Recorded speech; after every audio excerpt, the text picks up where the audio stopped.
will never be this young again. Never. We can be stronger, wiser, kinder, better. Yeah, we're getting better. Too old is for everyone who thinks they're too old to start over. Everyone who has gripped their balls and done it anyway. Everyone who takes risk. Everyone who was scared. Everyone living their best lives. And everyone who is tired of letting life pass them by. Too old is for you. And today, we have Justo.Won on the show. Comic, Air Force vet, director, noob. Yeah, I know I love the written word. It's my life's work. So we'll start with a snippet from a blog I wrote. Then I'll kick it to you. Cool. And you can let me know what resonated with you. All right? Cool. Do you ever picture what your life will be like once you finally get what you want? Maybe you're counting down to when the kids grow up, or when you lose that weight, or when you get that promotion, or when you finally move, or when you get married, or when you have a baby. The list goes on and on. For me, it's the ever elusive when I make it. I tell myself, once I make it, everything will be good. Fuck that. Everything is great now. In Houston, their favorite catchphrase is already. You might say to someone, I have to wake up early, and they'll nod and respond, already. These country ass niggas make no sense, I used to think. Now I know that they're onto something. We already have a life worth celebrating. Great. Was that okay? Yeah. No, that's definitely something. As someone who's also too old, something I think about all the time. You know, I used to be a lot sadder than I am right now, feeling like I was always waiting on something. But you know, you look around and like I have some things that I've wanted for a long time, and you know, sometimes once you stop comparing yourself to other people, that's really the key. Because a lot of times the people you think, oh, they got this better than me. They got something else that's not better than you, though. Right. You know? Exactly. As long as you keep that in mind and, you know, a good day on stage always helps. A good day on stage always helps. Can you, because you're a stand-up comedian, what is that feeling like when it's a good day on stage?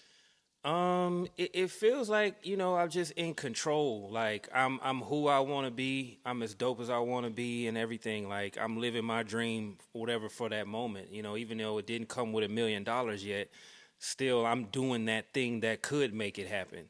And that's better than just a fantasy. It's like you living it out for 20 minutes or whatever, you know? So it's like a step above fantasy, not quite, you know, everything you want yet, but it's on the way. So that's what feels good to me about it.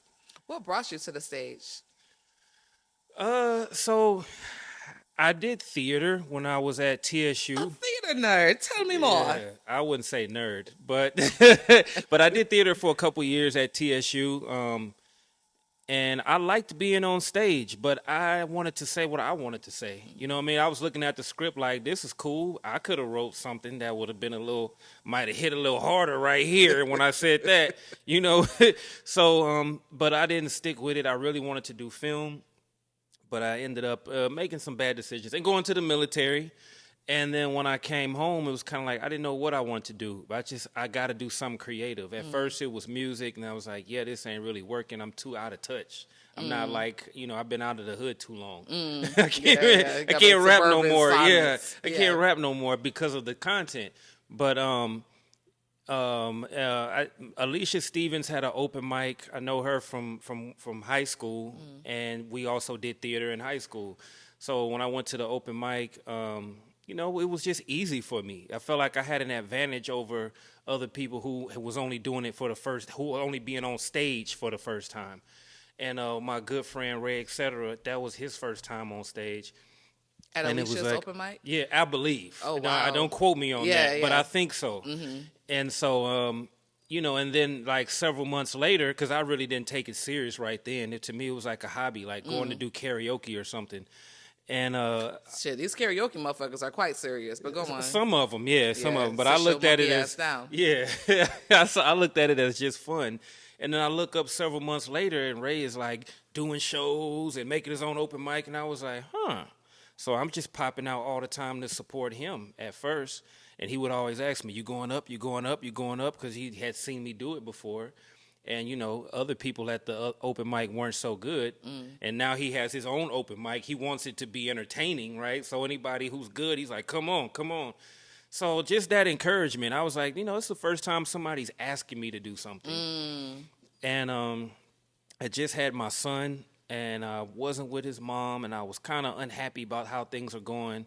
Went to a therapist, a black woman, Okay. and she Shout was out like, to the 92%. yeah, and she was like, "You're a creative person. You have to be doing something like that in order to be happy. You're not going to be happy just working all the time." She's like, "Maybe that comedy, that's something you can do that doesn't cost you any money to do open mic." So I was like, "Well, I'm going to the open mic every week anyway.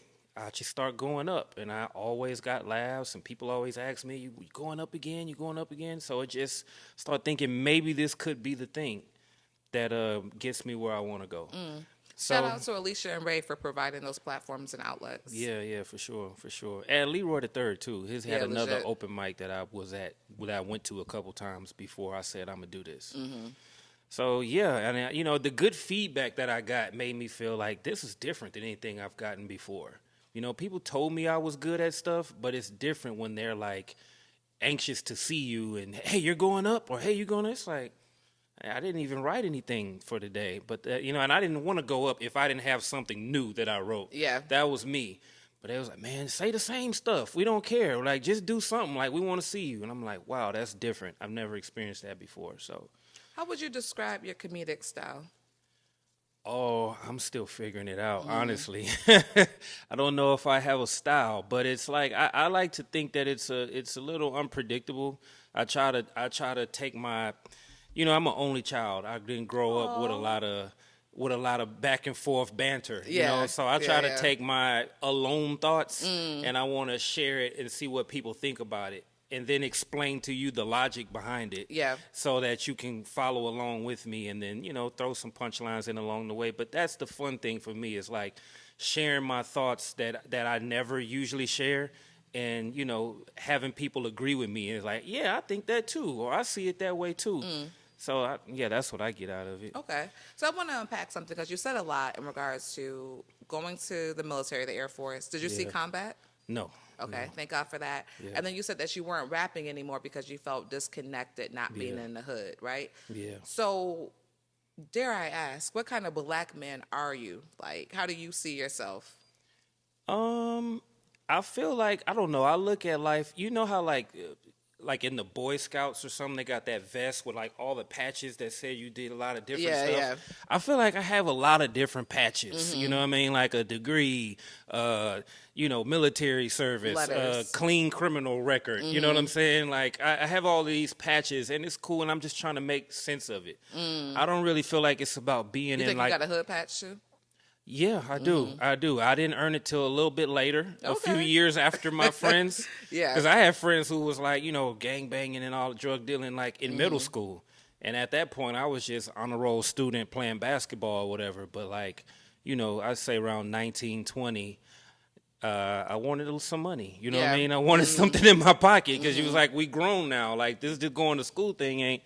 So, I took a couple chances. Unfortunately, nothing ever caught up with me. Yeah. I never got caught with any weed or whatever. So it's just, I'm lucky in that. whatever. Yeah, I'm just lucky in that regard. So Do you think how critical do you think a hood patch is for comedy? it's not critical at all. I think for black culture, it's good to have, because it's like, it's just something to check off that nobody can like call you on. But you don't want to stay in it. You know what I mean? You don't want to limit yourself to just that, because it's a big world out there. And that's only good for connecting with other hood people. And that's a small percentage. And that's not all black people. You know what I mean? So I think it's good to be able to go into it or tie it into a joke, but I would never try to make a whole hood set or something like that, or never, like, that's too, it's funnier for you to bring them into your world than for you to just try to be whatever you think they want to hear. Yeah, that's fair. Like the individuality of it is what makes you like great, I think. Yeah. Being the only child, did that influence your decision to join a fraternity? And then also, why did you choose Kappa Alpha Psi? I don't think that's what made me want to join. But I said when I first went to college, I went to UT Austin, and that was my he's first smart. time. Yeah, that was my first time seeing fraternities, and the Kappas were like hands on with the freshmen, like they doing all types of orientations and stuff. Hands on, you say? No, did he? Yeah, yeah. Well, with the females, they were Okay. probably hands on that way. Yeah.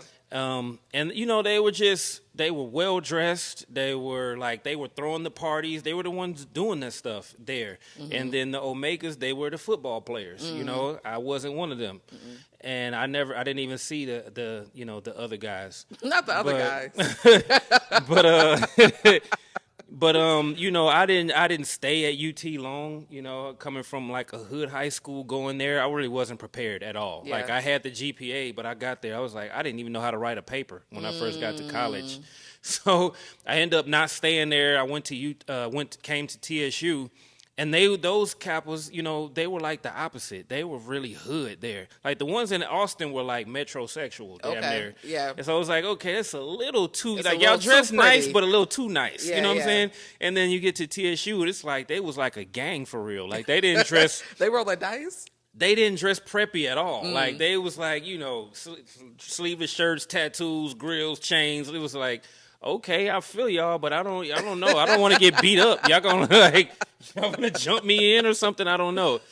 But while I was in the military, I was stationed in Nebraska for a while in the Midwest, and Kappa actually started in the Midwest, so I feel like it was more traditional there. What I saw from the Kappas there looked like, okay, that's what I see on YouTube. That's the shimmy, that's the cane work, and all the stuff that I see when I watch Are you Kappas nice on with your YouTube. cane? Not as nice as I wish I was. Okay, No, but no, like, never. were you ever? It didn't Okay, turn out that's like fair. that. I can't Yeah. ski weed and never could, Yeah. so I get it. I Yeah. did a step show where I just did enough. Yeah. But I ain't that guy that can just go off. You know Yeah, what I'm yeah. saying? I'm not that guy. I knew a couple tricks and that was it. You got to stop while you're ahead. Yeah, that's real. You got to know your limits. Yeah. So, but yeah, while I was out there, saw that it was like, it's not a lot of black people in Nebraska. So it was like I finished, because I had dropped out of school, went to the military, finished up my bachelor's while I was there, and, went to a step show, saw the Noops, and then approached them, and I was pledging. I was online in like less than a few months. And that became my whole social life while I was in Nebraska. Like my job in the Air Force was like almost like a regular 9 to 5. I lived downtown, and then I drove to base during the day and came home and lived my life. So my social life, the kickbacks, the game nights at my house and everything, it was me, the Noops, and the girls they knew from the city. So that was my social life there. And yeah, that's what pulled me in, I guess. What do you think about, because you said you used the word pledge, right? And we know that there was recently a death with Omega Sci-Fi. Yeah. And the culture of, I'll use the word initiation, right, into these organizations. Would you have any thoughts on that? Yeah, I do think that people make it about themselves too much instead of focusing on the founders and the history. They focus on what I went through. And it's like, you got to go through what I went through, every exact experience. And it's like, bro, some of these things, if it's not beneficial to the development of that person, if it's not making them stronger and able to overcome obstacles, then why are y'all doing it? Or teaching them about the org, why are you doing it? It's like, oh, I just got to get this off. It's ego. That's all it is. You want to be known as somebody that they're afraid of, and oh, I made I made it hard for you. Man, everybody's struggle is different though. Everybody doesn't need to go through exactly what you went through. But as long as they struggled and did what was in front of them, then they pledged. It didn't have to be extreme like that. It shouldn't cost anybody their lives. For sure. That it shouldn't even come close to that. Yeah, it's just a tragedy all the way around. Yeah. Have you ever bombed?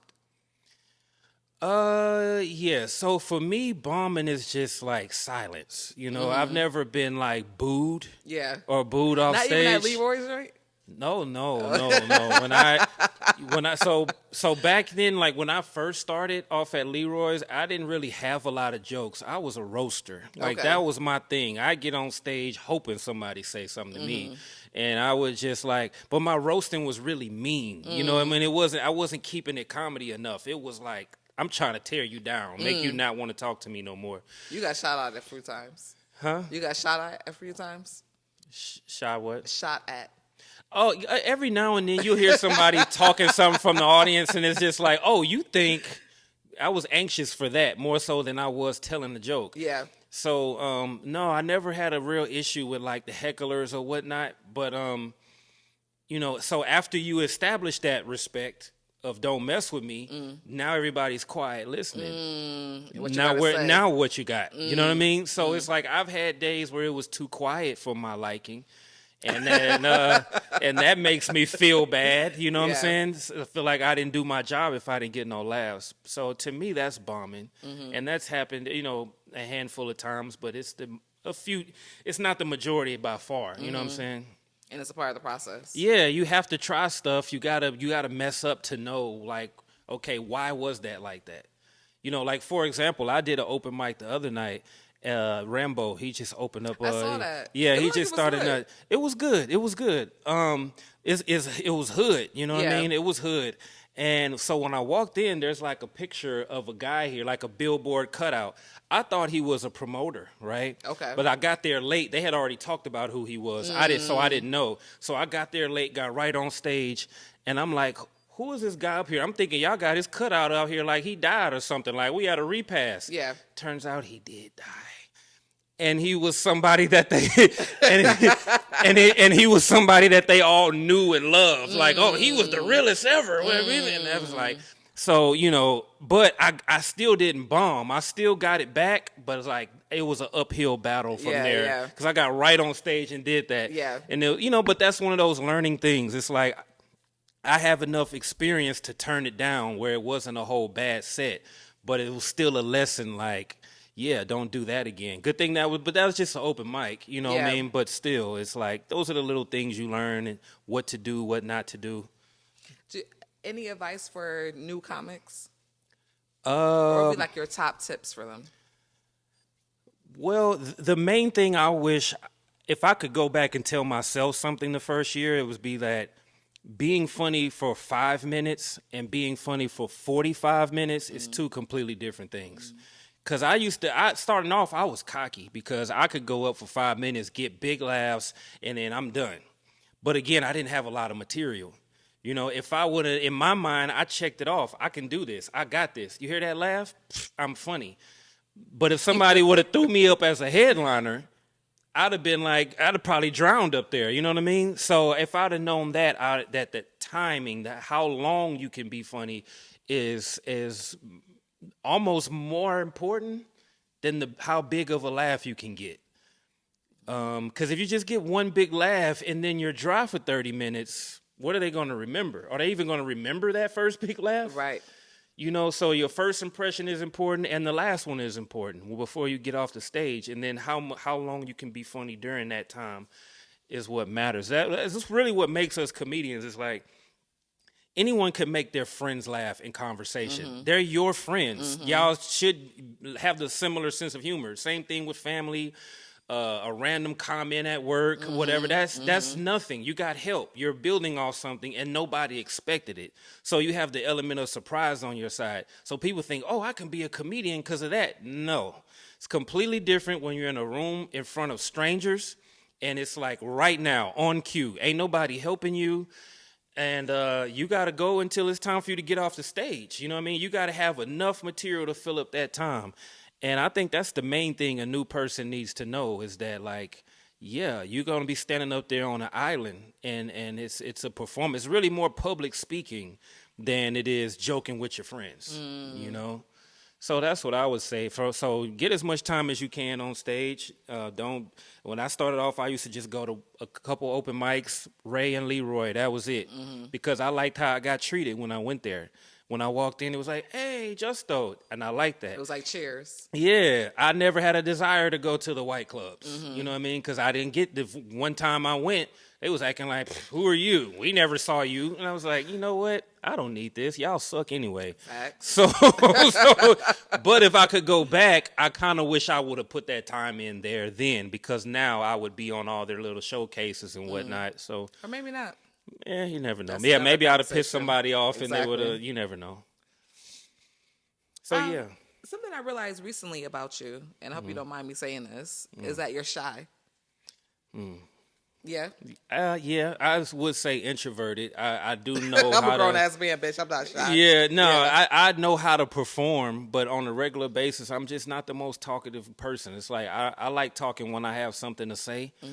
I like being around people, but I'm just not the initiator. You know what I'm saying? To initiate the party, the convo, whatever. Like, you know. How does that impact your comedy career? I think it makes me more unique, you know, because when I have something to say, it's going to be different from what everybody else has to say. A lot of people, I feel like their content comes from conversations or it comes from being social all the time.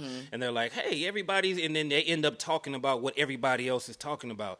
I feel like my content is more likely to be quirky, off the wall, something you didn't think of, because I didn't get this from talking to people all the time. I got this from being in my own world, you know. So I think it's a superpower in that sense. So you're Lil Wayne out here. You don't listen to no music. You just create. And Oh it's no, original. no, he's lying about that anyway. That nigga definitely. How you gonna sign somebody you never listen to? That's cap. You know, I believe in you, but I ain't never heard your stuff. But I got cap, man. No, but Wait, let's pause for 1 second. Do you hear that beeping? I do. Is that coming? Okay, all right. So you're Lil Wayne out here. What does Houston mean to you? I feel like of the big, I mean, it's home, but of the big American cities, New York, Chicago, LA, you know, this is the southern one, you know what I mean? And so it has better weather than those, well, not LA. Well, yeah, because we don't have earthquakes. Right. You know what I'm saying? We don't have earthquakes. We do have hurricanes and yeah, flooding. yeah, we got the flooding, but, you know, I live in a high rise now, so I'm not too worried about it. I'm not too worried about that. You know, if you live in Greenspoint or something, then yeah, a hurricane, a flood is like a tsunami if you live in the projects. But, you know, if you live in a nice area, you pretty much protected for most of these floods. There was only one. Might have been Katrina. No, not Katrina. There was one in like 2010, 11. I don't know. But anyway, the nice neighborhoods got messed up. That was like the only time. Okay. So that was like, so that one was considered the worst one ever because it's so much millions in damage. Well, yeah, if every house is $1 million and the whole street got messed up, I could see why it's a bigger deal to y'all. But yeah, I don't know. I haven't really been affected too much by the floods. Okay. But yeah, I feel like everything you have is here. It's a big city. It's multicultural. We got every kind of food you want. There's all different types of people. Food.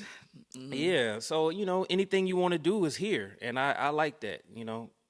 I like that. How has fatherhood changed you? Just priorities, you know, priorities. I can't waste too much time anymore. You know, in my 20s, I thought I was ambitious. I thought I had goals, but when I think back on how much time I spent just sitting around doing nothing, watching my balls. Yeah, watching movies, texting girls, trying to get them to come over with no real intention or purpose. Right. You get, you know, in your 30s, you look back and like, damn, I wasted so much time. You know what I mean? But yeah, I can't do that now. You know what I'm saying? I can't afford to be broke. I can't afford to, because I feel like I got to explain this to somebody at some point. You know what I mean? Like when my son get 15, he'd be like, Dad, why this all you ever did? You know what I mean? I got to be able to explain, no, son, listen, I did this. Everything had a purpose. I took steps towards success. Even if I never make it rich, you can look at my life and it'll make sense. So that's the thing. Things have to make sense when you got a child. Yeah. You know what I mean? You can't be out here on some foolishness. So that's the thing. It's priorities. May I ask how young are you? I'm 38. Okay. How do you feel about being 38? I don't feel bad about it. A little extra knee pain, you know what I'm saying? You know, used to hoop. Huh? You used to hoop. Yeah, in my younger days, I had knee surgery while I was in the military. That was like, you know, mid-20s. So since then, I haven't really felt as young as I did before then. But, you know, when I look at some other people my age and they look a lot older than me, I feel good. You know what I'm saying? I feel like... You say in the beginning not to compare yourself to other people. Unless it helps. You know what I'm saying?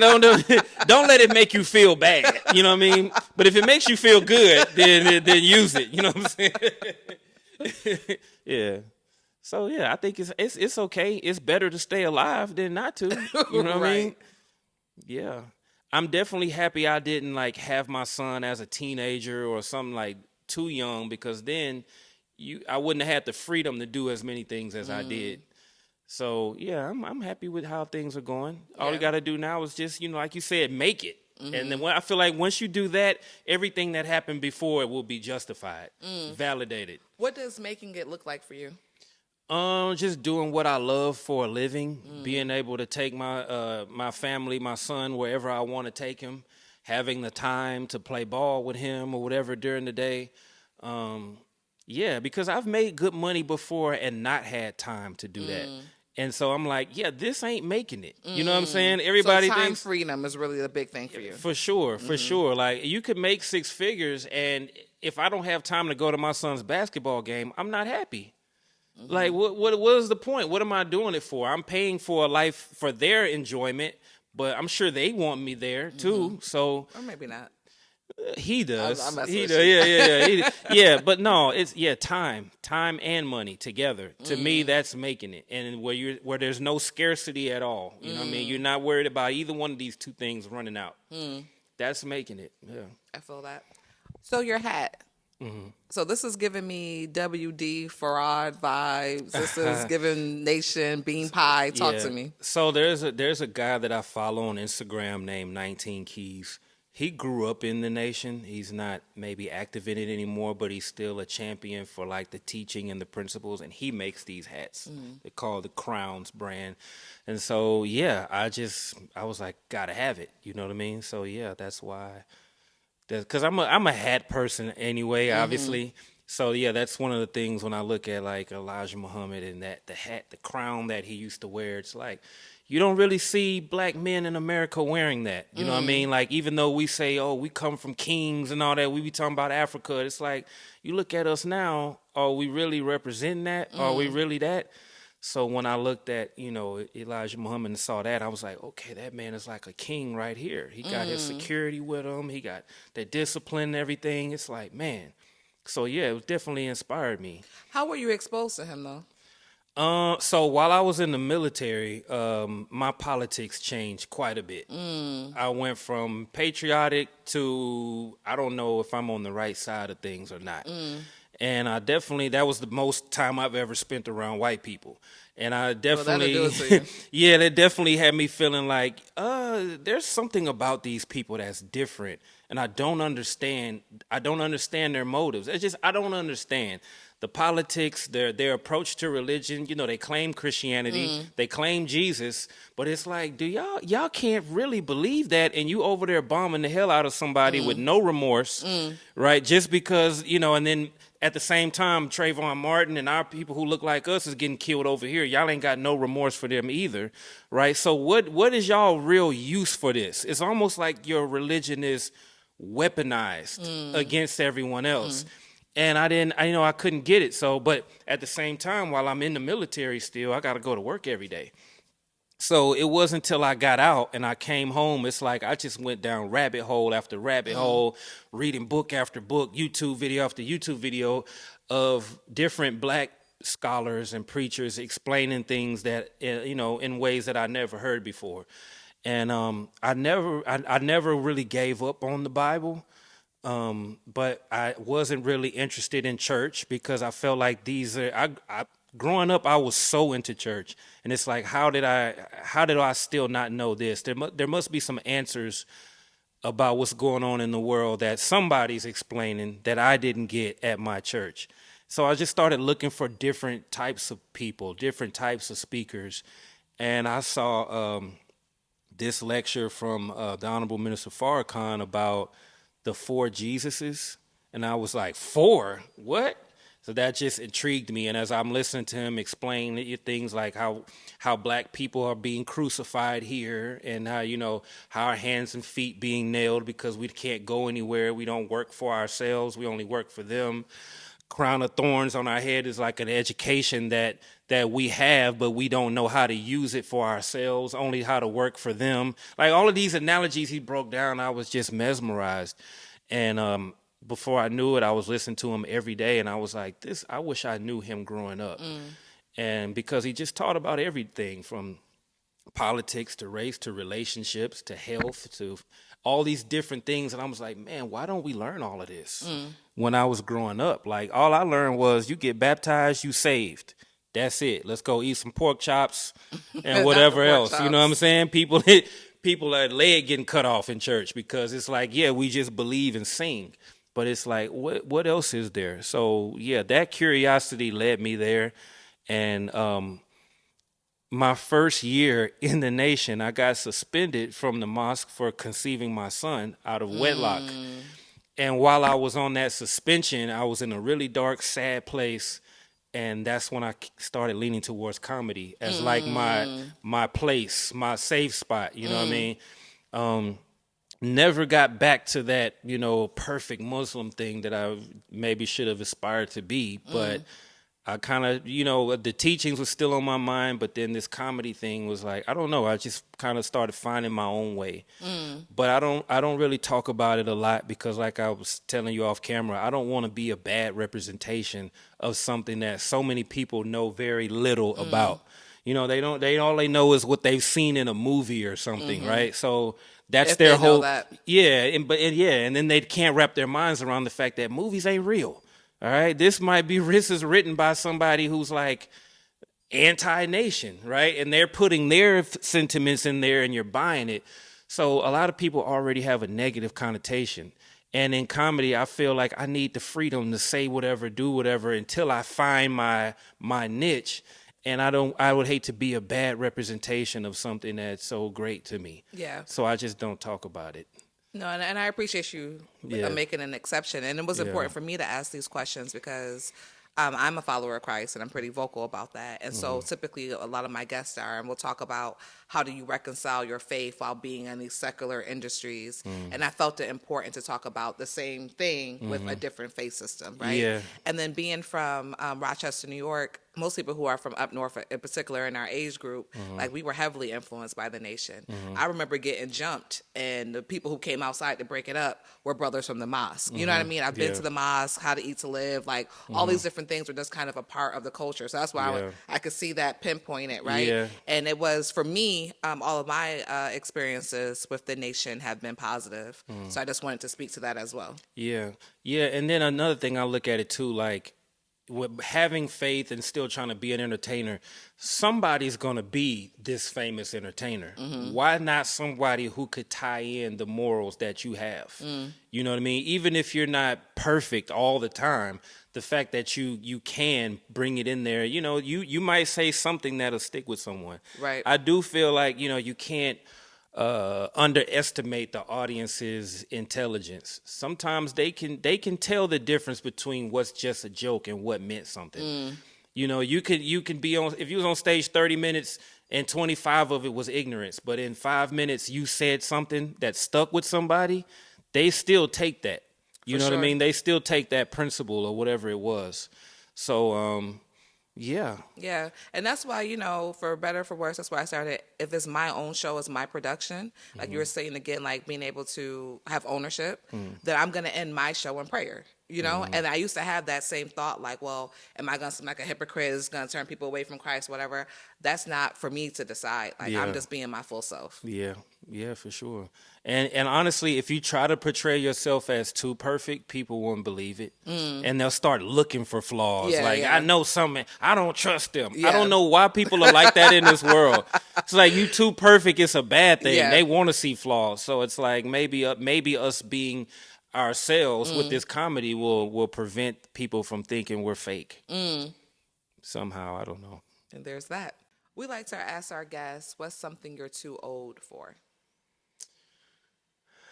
I feel like nightclubs, man, and like buying sections. Okay. I feel like we too old to be excited about sitting on a dirty couch, right, in the club. Like, I don't, you're paying to sit on somebody. I got a couch at home. I literally could invite friends over. I could stand on it. It's cleaner than that one. I could play whatever music I want. Right. I could have unlimited food. It's like you in here standing on a dirty couch, paying for overpriced alcohol. You paying $200 for a $40, $50 bottle. Like, it's just, I'm too old to think that that's a flex now. You know what I'm saying? 21, 22, it's like, yeah, I'm grown. I'm doing what the grown people do. You're too old for that now. You know, you're too old to think that that's cool now. I feel you. Yeah. And what's something you're not too old for?